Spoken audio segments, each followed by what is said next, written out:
Hey guys, what's up? It's Melanie. Today we're going to give this dresser a new look.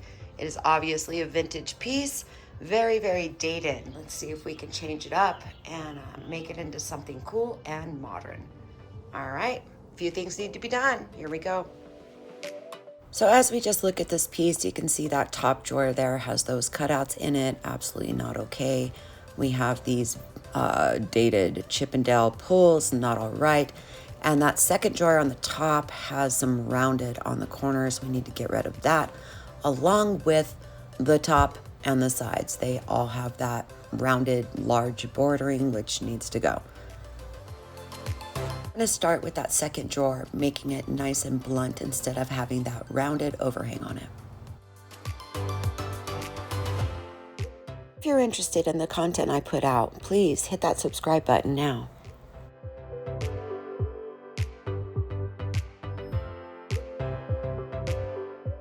Lots of wood putty here to fill this all in, along with all the holes on every drawer because we're going to change the pulls for sure. I thought about using the foam technique. I haven't tried that yet, but I didn't want to go to the store, so we're going old school and using wood filler. For the bottom of the sides, I really don't like this rounded cut that's already on there, so let's go ahead and see if we can give it more angles and just make it a little bit more modern looking.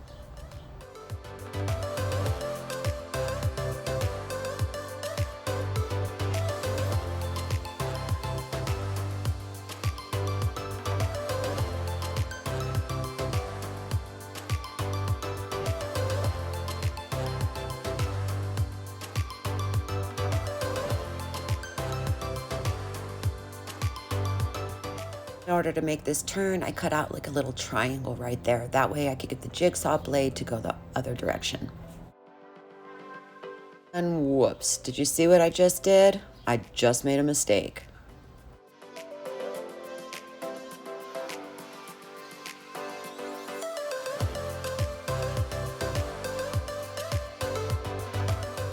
It's not supposed to cut out this piece. That's supposed to be on there.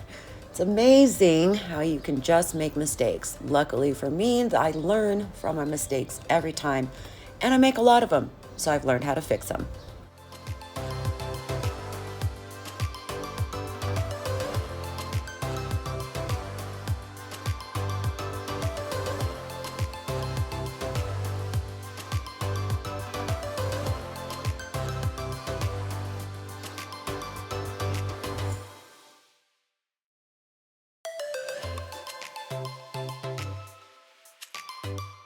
And there we go. We'll go ahead and just make that nice and smooth when I sand the entire thing down, and hopefully we won't even be able to see it.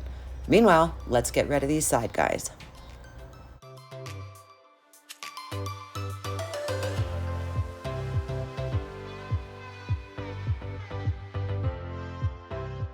Big lip right here is way too big. It's just too big. It's like 2 inches big. Too much.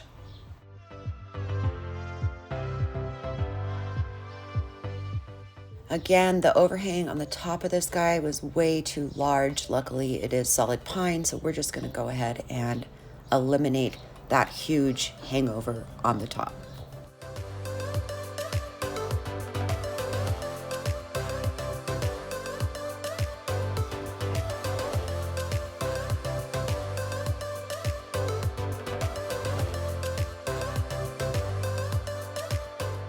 There we go. We have a much more square, clean look.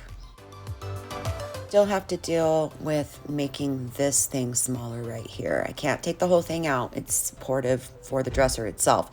So we're going to have to figure out how we can cut that off.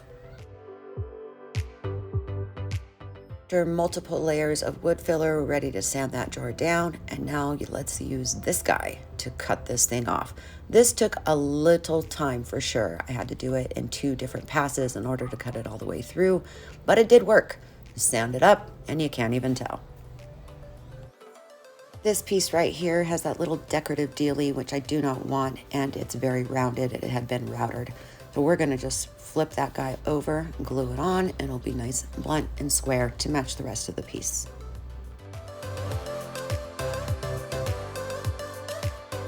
Picked up this wood stain at Home Depot a little while back. I've never used it, and I decided since I did sand this whole thing down, let's go ahead and stain it.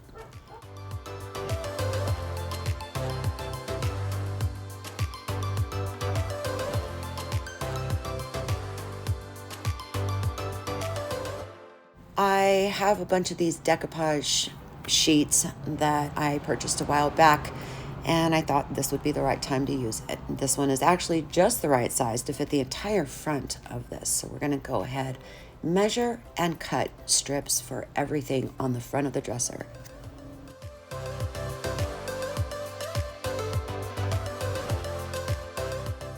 By giving the corners of these just a little spritz of water, get them a little bit wet. That way you can tear them and they just look a little bit more organic and not quite so blunt. These papers are a little bit thick, so I decided to go with good old Mod Podge. A little spritz of water in there to dilute it will help it work better. And here we go. Let's start applying it. Doing decoupage, you really want to make sure that you cover every surface of the surface that's going to adhere to your piece. Not very long to make any adjustments, but you can make some small ones if you do them right away when placing your decoupage onto your piece. Here, I'm just using my hand to wipe it. I don't want any air bubbles under there, but as you can see, I'm able to pull it up and put it back down if I move quickly.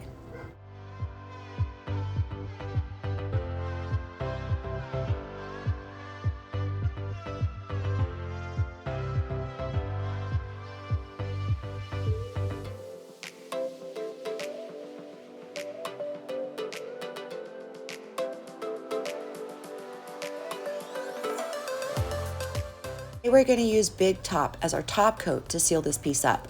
I love Big Top. It's a very easy to use top coat. It's non-yellowing, very easy to not get streaks. And together with this little sponge I got at the dollar store for literally $1, we're going to come out with a flawless finish.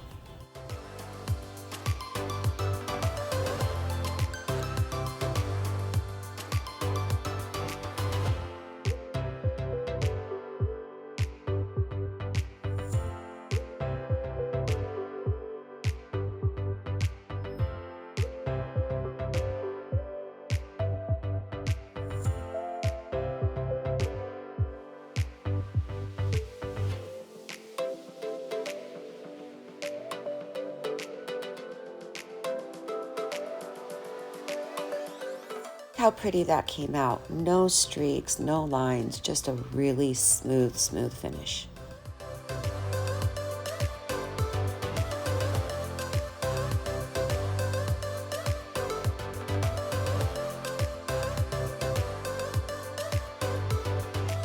Now for the new hardware. Really cute little small sleek pools. Pick these up on Amazon.